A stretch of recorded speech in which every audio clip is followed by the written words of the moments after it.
Hey guys, I hope you're all doing well. Here's your lesson for polynomials with synthetic division.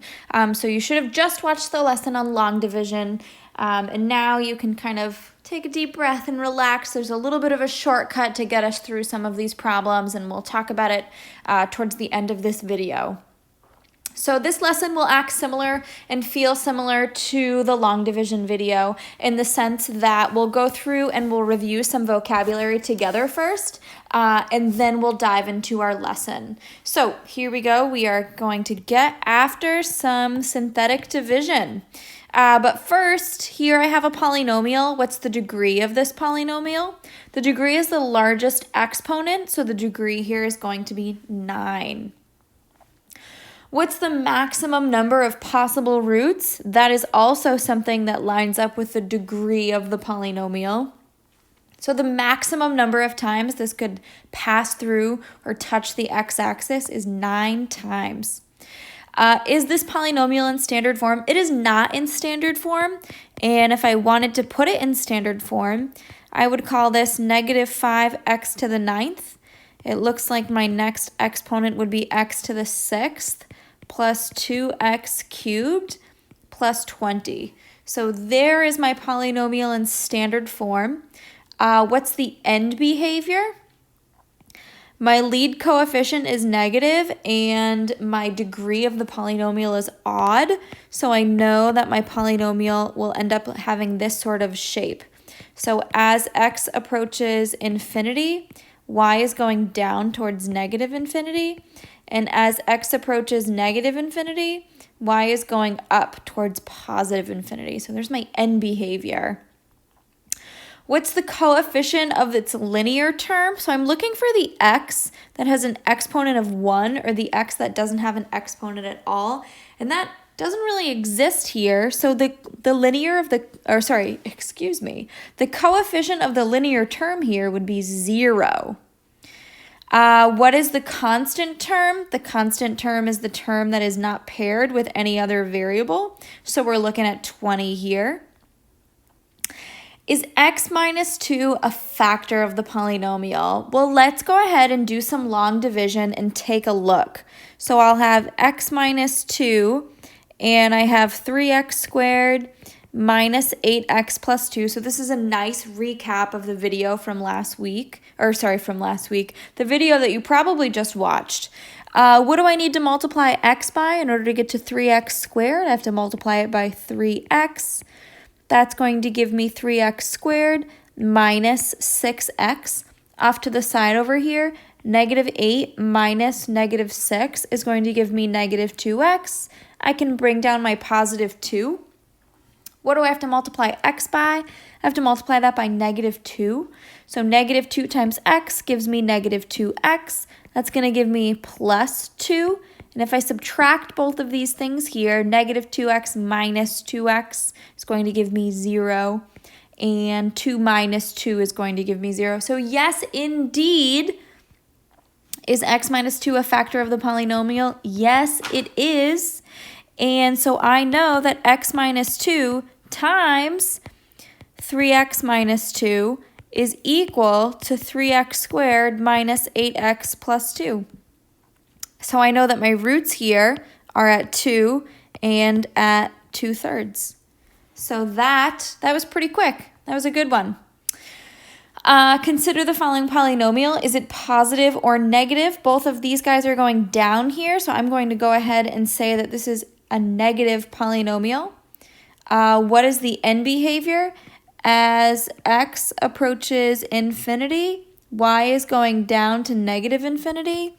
And as x approaches negative infinity, y is also going down towards negative infinity. Is this polynomial positive or negative? Since this guy over here is going down, I know that this is a negative polynomial. What's the end behavior? As my x values get larger and approach infinity, my y values are going down to negative infinity. And as my x values get smaller towards negative infinity on this side of my graph, my y values are going up towards positive infinity. So there's my end behavior.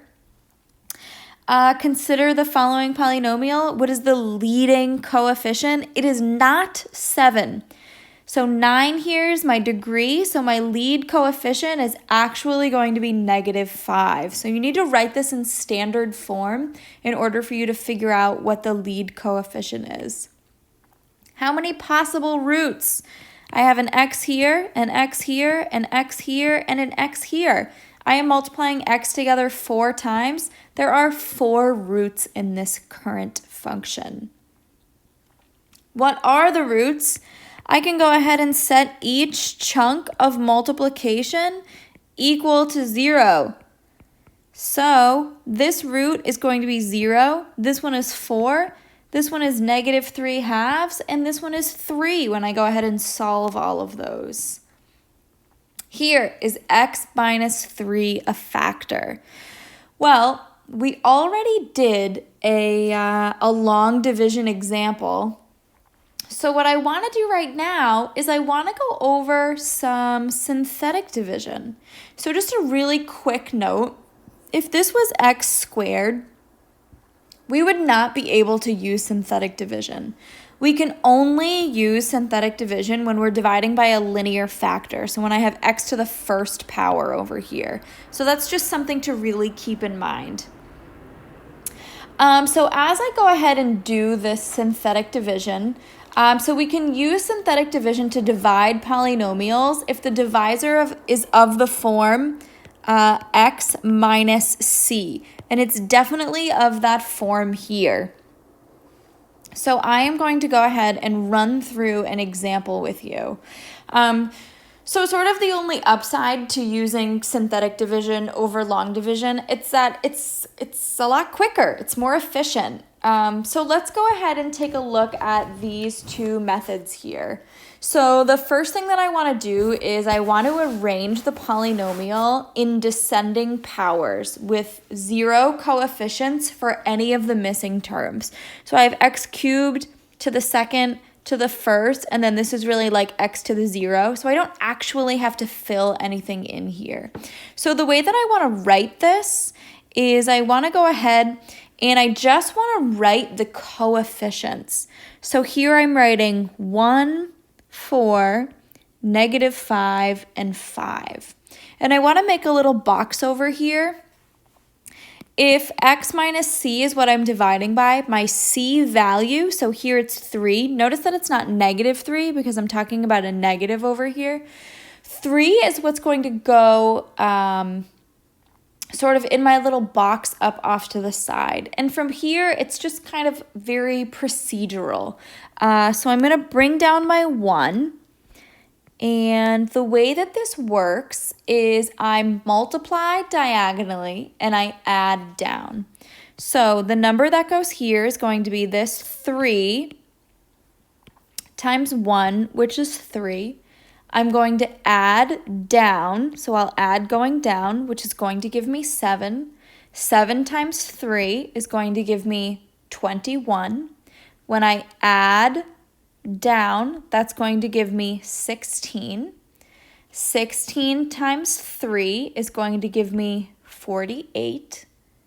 And when I add down here, I get 53. Okay? So then I started here with x cubed. So this term that's going to start here is going to have an x squared paired with it plus x. So it's 1 less than what you started with. So plus x plus 16 plus 53 divided by x minus 3. So 53 is my remainder. Okay, so 53 is my remainder. So no, x minus 3 is not a factor because I have this remainder here. All right, so x minus 3 is not a factor of this polynomial. Let's try another one. Is x plus 2 a factor? So let's go ahead and we will take, if I have x minus c is the value and c is the value that I'm looking for in my little box over here, I can call this x minus 2 because I have plus 2. So I'm going to throw a negative 2 in my little box over here.